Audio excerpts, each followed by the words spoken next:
If you're new, hello, my name is PJ. This is my husband Eli, and this is our family.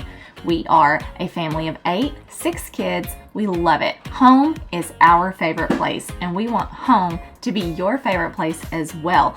So we share all things, whether I'm organizing the home, cleaning the home, working on our new home, homeschooling, homesteading. We are trying to do all the things here home related so that we can bring our home to you. If this sounds like something you're interested in, please hit that subscribe button and don't forget to hit the bell so that you don't miss any of our new videos. We really thank you for all of the support here on Raising the Paws. I'm going to draw something for Jay. You are. Aunt Jade will love that. Well, good morning everybody. I'm going to bring you along today as I do some homemaking. I realize homemaking is just kind of one of my natural things that I do after being a homemaker for almost 12 years. And I don't feel like it's something everybody wants to come along for, but I also know that I wish I had some tips and tricks earlier on in my homemaking journey. And I'll just kind of bring you along for what I'm going to be doing. I have some projects written out that I would like to get done. We live in a relatively small house, probably for our family size, but it works for us and it has worked for us for almost 4 years. I have some water boiling on the stove because I want to get some hot water to mop laundry that needs to get done. I need to mop the basement because I have a guest coming to stay this weekend, and clean the bathroom down there, vacuum the stairs, make the guest bed.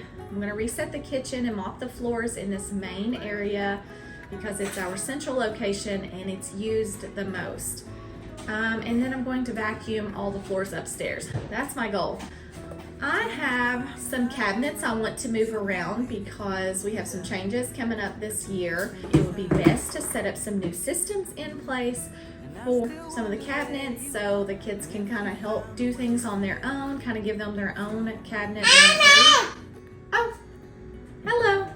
Sorry, it will be loud.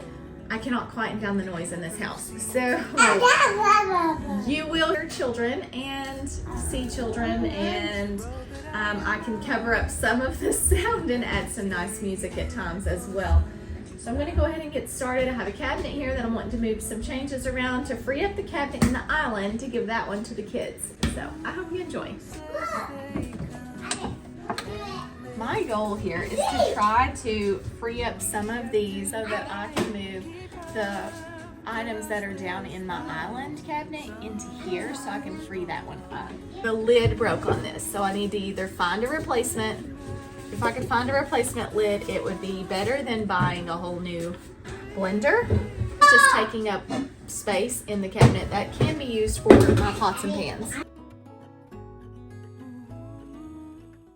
We added this pantry in for extra food items because we don't have a lot of cabinets in our kitchen, and this has really served a great purpose for me. And I love the aesthetic of all of the jars, so kind of going through, moving things around and moving the things out of the little corner cabinet into here so that we can have all pots and pans and extra bowls and things down in this corner cabinet, and then I won't have all of the food and food items and things down there.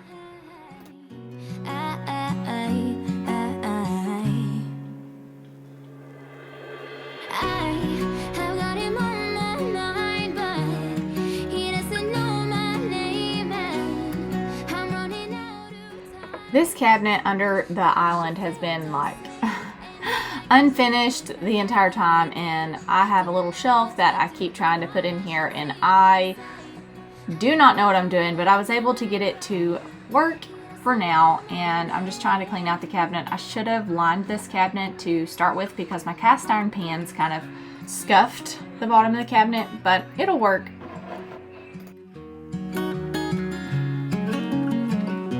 What's it like to hold his hand when he tells you that you are all he wants and it's midnight? Their lunch boxes have been in this little wicker basket on top of that pantry that I was showing you, and I'm going to make this kind of their lunch and snack and cups. They're all their utensils. I'm making this for the kids so that they can kind of help themselves and do, instead of me pulling down the basket every time they want to pack their lunch. I feel like as a homemaker and just a home manager, you're always finding new systems to work for each season of life. Sometimes I feel like, why are certain systems not working for me anymore? And then I have to realize it's different seasons of life. I'm not going to be in the same season of life as you, and so a system that works for you may not work for me. And so we have to just kind of, as homemakers and as the managers of our home, really examine what systems are going to work for us and our homes and our lives and our families. It's not a one-size-fits-all, and I love that about homemaking, because you can tailor it to fit you and your needs and your family's needs. Sometimes when I'm watching other homemaking videos, and it's always just so aesthetically beautiful and satisfying to watch. I love that, but it's not always reality.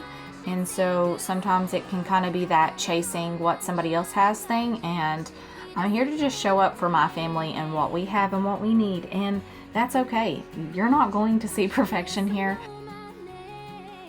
I get asked all the time, how do I do it all? And I think that's funny, because people who have large families know that the more you have, we kind of all work together as a family. And while the majority of my kids are younger, we still all work together as a family, and this has worked best for our family. Now, I am more the traditional wife where I care for the home. My husband works outside of the home, but my husband is also very gracious and understands that the work inside the home is never done, and we all live here and we all take care of it. So I love that we all work together as a family, all the way down to my 2-year-old. He can help pick up his own toys, and my 3-year-old can even put away dishes. And so I think it's best to train your kids at a young age to care for and manage things. There are so many projects I would love to tackle here in this home, but if you aren't familiar with this channel, we are currently building a new home, and so we have really outgrown this home, and we're always using this home. And there's a lot of things that I'd like to do to finish it, but my husband has determined we will do that when we have moved to our new home. We'll come back and finish this one before we sell it.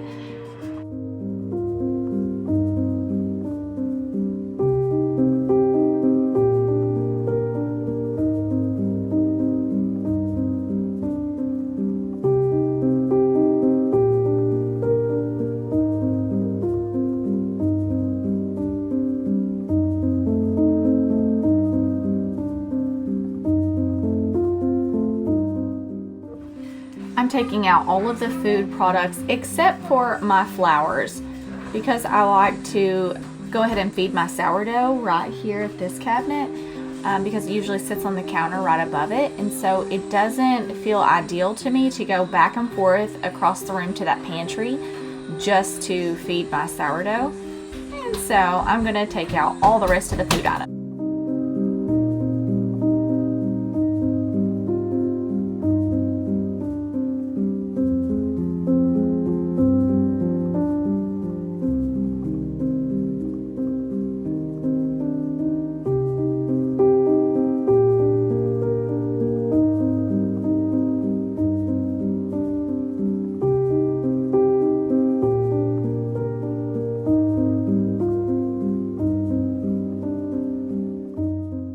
Lately, my laundry has been piling up. I had my washing machine to go down, and then we purchased a new one, which is actually very nice, and I'm able to catch back up. But the problem is I have wore myself out trying to catch back up, and so I've had clean laundry, like 3 baskets, sitting needing to be folded and put away. So that's kind of where I'm at right now. I'm trying to get back in a good routine of 1 load a day.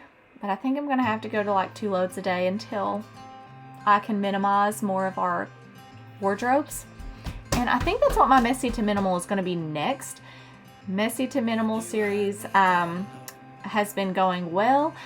I'm just trying to find the next area that is my pain point, and I'm thinking that's going to be capsule wardrobes for everyone, just so we can more focus on getting in the new house. I do not recommend on letting your laundry get backed up like this, but I'm working it out. It's not a big deal. And of course, midday, we had to take a break. I'm gonna have to probably split this into 2 days worth of work. We went to the pool.